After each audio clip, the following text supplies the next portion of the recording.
Practice کیا ہوگا کہ ٹریگر شفٹ کرے گا, سمجھے نا. جب ٹریگر یہاں شفٹ کرے گا اور آپ اس کو کرتے چلے جائیں گے تو یہ اسٹیبلش ہو جائے گا, اور چونکہ اس پہ ٹریگر اب نہیں جا رہا, یہ آہستہ آہستہ فیڈ ہونا شروع ہو جائے گا اور بہت کمزور ہو جائے گا اور یہ اسی جگہ لے لے گا. یہ ہوتا ہے پروسیس. سوئچ کرنے کا پروسیس کیا ہے کہ کانشیسلی آپ کو ٹریگر موو کرنا ہوگا اس کے اوپر,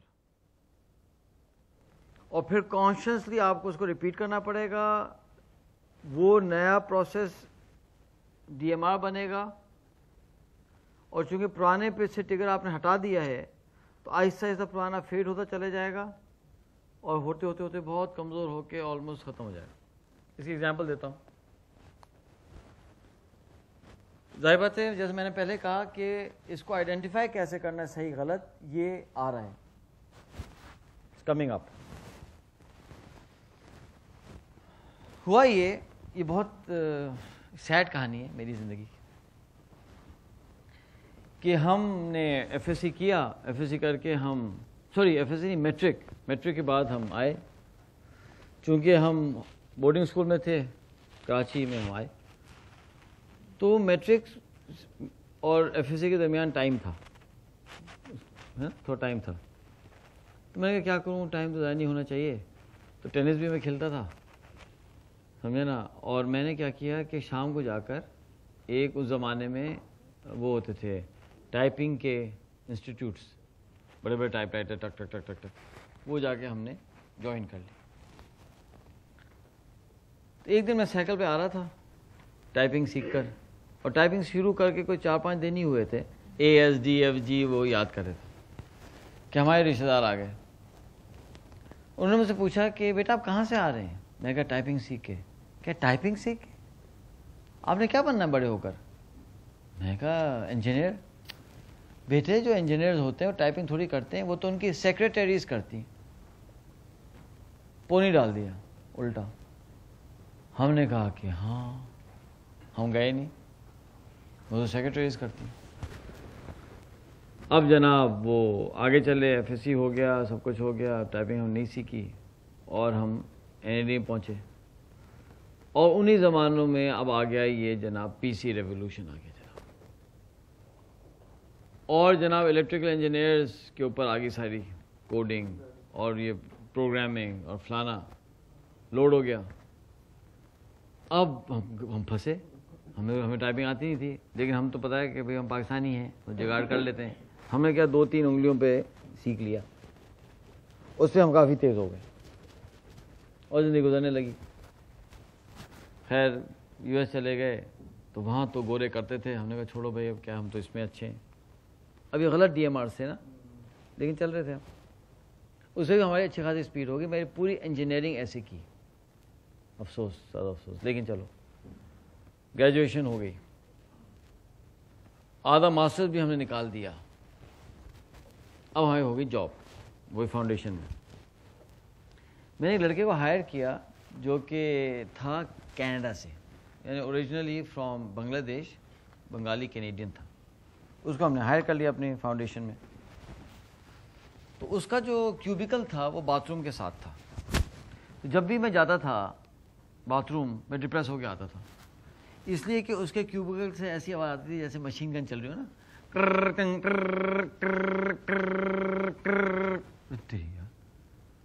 میں سوچتا تھا کہ یار یہ جن, اس کا مطلب یہ ہے کہ اگر میں ایک ڈاکیومنٹ بنانے میں گھنٹہ لگاتا ہوں تو یہ 10 منٹ میں کرتا ہے.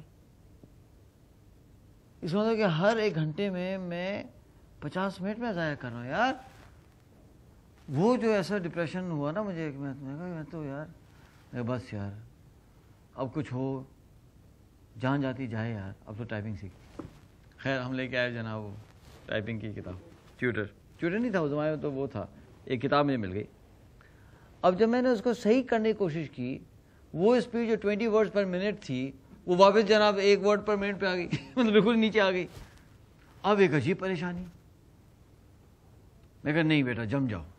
اچھا اس میں پھر ہم کبھی پھسلتے تھے, واپس اس پہ آتے تھے تو وہ DMR بن نہیں پاتا تھا صحیح. لیکن میں نے کہا کہ نہیں یار یہ تو کرنا ہی ہے یار, کیونکہ ڈپریشن مستقل چل رہا تھا نا, وہ تو مستقل میری جان پہ تھا وہ لڑکا, وہ کچھ کہتا نہیں تھا, بولتا نہیں تھا. کہتے ہیں نا کہ what you are is shouting so loud at me that I cannot hear what you are saying. وہ تو بس ٹائپ کرتا تھا اور جناب لگ گئے. اچھا اب جناب بڑی تکلیف, روزانہ آدھا پونا گھنٹہ 1 گھنٹہ لگے رہو, پھر اپنے سارے کام کو جو ہے اس پراپرلی کرو, کرتے کرتے 4 مہینے لگے. اور جب وہ ہو گیا اور اسپیڈ پکڑنے لگے تو پھر کیا ہوا کہ وہاں کے 20 پہ آ گئی واپس, 20 ورڈز پر منٹ پہ صحیح ڈی ایم آر سے آ گئی. اور پھر ایسا ایسا بڑھتی چلے گئی, اور الحمدللہ اللہ کا شکر ہے کہ وہ ٹائپنگ سیکھ لیا. اب آپ یہ دیکھیں کہ غلط ڈی ایم آر تھا, صحیح ڈی ایم آر آئیڈینٹیفائی کر لیا, کانشیسلی اس میں محنت کی اور ٹریگر شفٹ ہو گیا. اس کے بعد جو ہے نا پھر مجھے بہت رائٹنگس کرنی پڑی, رپورٹس لکھنا, یہ کرنا, وہ کرنا, فلان کرنا, یہاں تک کتاب لکھنا جو بھی ہے. تو اٹ بیکیم ویری ایزی. تو یہ پروسیس ہے. اب ایشو کیا ہے کہ یہ جو سوئچنگ کا پروسیس ہے تھوڑا پینفل ہے, because you have to consciously push yourself to do it. وہ جو کاسٹ ہے نا, وہ کاسٹ وہ کبھی ہم پے نہیں کرنا چاہتے اور ہم پھنس جاتے ہیں. That is a cost we have to pay. اب میں حدیث سناتا ہوں. حدیث یہ ہوئی ہے کہ ایک صحابی حضور اکرم صلی اللہ علیہ وسلم کے پاس آیا, فرمایا کہ یا رسول اللہ میرے دل میں سختی ہے, ہاں تو میں اپنے دل کو نرم کیسے کروں. یعنی ڈی ایم آر کی ٹرمنالوجی میں کہ میرے ڈی ایم آر سختی والے ہیں تو ان کو نرمی والا کیسے کروں. حضور اکرم صلی اللہ علیہ وسلم نے فرمایا کہ آپ جائیے اور یتیم بچوں کے سر پہ ہاتھ پھیریے, یتیم بچوں کے سروں پہ ہاتھ پھیرو, جاؤ یہ کرو. اب ایک جملے میں بتایا, دیکھیے اتنی ڈیپتھ ہے اس ایڈوائس میں کہ آدمی چکرا جائے. ریسرچ سے پتہ چلا ہے کہ جو بچے ہوتے ہیں انسان کے, ان کے چہرے پر ٹریگرز ہوتے ہیں جو کہ کمپیشن ٹریگر کرتے ہیں. اس کو کہتے ہیں بیبی اسکیما. آپ جائیں انٹرنیٹ پہ سرچ کریں گے نا, کہتے ہیں بیبی اسکیما.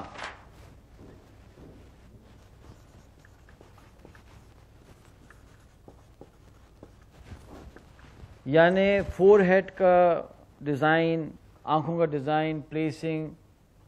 کیونکہ جو چھوٹا بچہ ہے وہ ہر ایڈلٹ کے اندر ٹریگر کرے گا کمپیشن, تاکہ بڑے لوگ اس کا خیال رکھیں اور اس کی سروائیول ہو. یہ جو چھوٹے بچوں کو دیکھ کے نا پیار آتا ہے. آئیے بیبی اسکیما. یہاں تک ریسرچ ہے کہ جو جانور انسانوں جیسے ہوتے ہیں, کیونکہ ان کے بچوں میں بھی بیبی اسکیماز ہوتی ہیں, اور چونکہ ان کے چہرے انسان کے چہرے سے ملتے جلتے ہیں, تو آپ کو جانور کے بچے کو دیکھ کر بھی کمپیشن آئے گی. اور اس کی ایگزامپل جو ہے وہ یہ ہے, شیر کا بچہ, بلی کا بچہ, کتے کا بچہ. ہاں اب مکوڑوں کے بچوں کو دیکھ کے نہیں ہوگا, یہ جھینگر کے بچے کو دیکھ کے آپ کو نہیں ہوگا. جھینگر کی اماں کو ضرور پیار آئے گا, آپ کو نہیں آئے گا, کہ وہ چہرے ہمارے جیسے نہیں ہیں, ان کے اسکیماز الگ ہیں, ان کے ٹریگرز ہم کو ٹریگر نہیں کر رہے. وہ دیکھیں ہیں یہ کیسا لگ رہا ہے, کھا جائیں گے, برنگ اپ کر لیتے ہیں, جو کہ ریزمبل کرنے چاہیے. ٹریگرز اللہ نے رکھے. جب حضور نے فرمایا کہ جا کر آپ اس بچے کے سر پہ ہاتھ پھیریں, تو وہ تو ٹریگر کر رہا ہے بار بار کس چیز کو, کمپیشن کو. اس کا مطلب جو آپ کے اندر کمپیشن کے ڈی ایم آرز ہیں وہ اسٹرینتھن ہوں گے. D M Rs are just like muscles,